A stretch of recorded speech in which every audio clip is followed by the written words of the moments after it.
14 সেপ্টেম্বরে এশিয়া কাপের যে ম্যাচটা আছে ভারত পাকিস্তান, আসলে কি করব, মানে ক্রিকেটের ফোন পুরোপুরি মেরে দিচ্ছে ভারত এবং পাকিস্তান। আমি যেখানে মনে করি ভারতের দোষটা অনেকটাই বেশি, কারণ ভারত ভাই পাকিস্তান আগে আসলে ভারত কিন্তু পিছিয়ে যায়। ক্রিকেটের জায়গায় ক্রিকেটটা রাখেন, রাজনীতি এটা সারা জীবন। মোদি চলে গেলে, পাকিস্তানের প্রধানমন্ত্রী চলে গেলে আরেকজন আসলে সেই রাজনীতি পলিটিক্স থাকবে প্রত্যেকটা দেশে।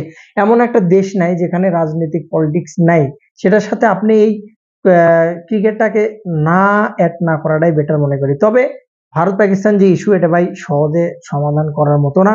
তবে শুধু ক্রিকেটের ফোন মারা যাবে, আর কোনো কিছু যাবে না। ক্রিকেট যারা ভালোবাসে, ক্রিকেট যারা ভারত পাকিস্তান ম্যাচ দেখা ভালোবাসে, তারা শুধু ধরা খাবে, তারা শুধু বাস খাবে, এবং ক্রিকেটের জনপ্রিয়তা দিন দিন কমে যাবে, বাড়বে না সত্যিকার অর্থে। কারণ ভারত এখন ধরেন আইসিসির যে আহ, বেশিরভাগ লভ্যাংশই কিন্তু ভারত থেকে পায়। সো আইসিসি তাদের কথা ছাড়া, তাদের ছাড়া চলবে না। আইসিসি বলা চলে তাদের আন্ডার রয়েল, ভারতের আন্ডার রয়েল। আইসিসি যদি ভারতের আন্ডার রয়েল হয়, তো সো তাদেরকে ছেড়ে ছাড়া চলবে না। ভারতও তাদেরকে তাদেরকে সেভাবে সেভাবে পরিচালনা করবে। তাদের অনেকগুলো পেপল, যেখান থেকে অনেক অর্থ কিন্তু আসে আইসিসির ফান্ডে। সো ইন্ডিয়াকে বাদ দেবে না তারা। এই ক্রিকেটের ফোন মারামারি চলতে থাকবে। 14 সেপ্টেম্বর ম্যাচটা হবে কিনা, এটা একটা বড় প্রশ্ন হয়ে বর্তমানে কিন্তু দাঁড়াইছে। কারণ 14 সেপ্টেম্বরে কিন্তু এশিয়া কাপের ভারত পাকিস্তান ম্যাচ আছে।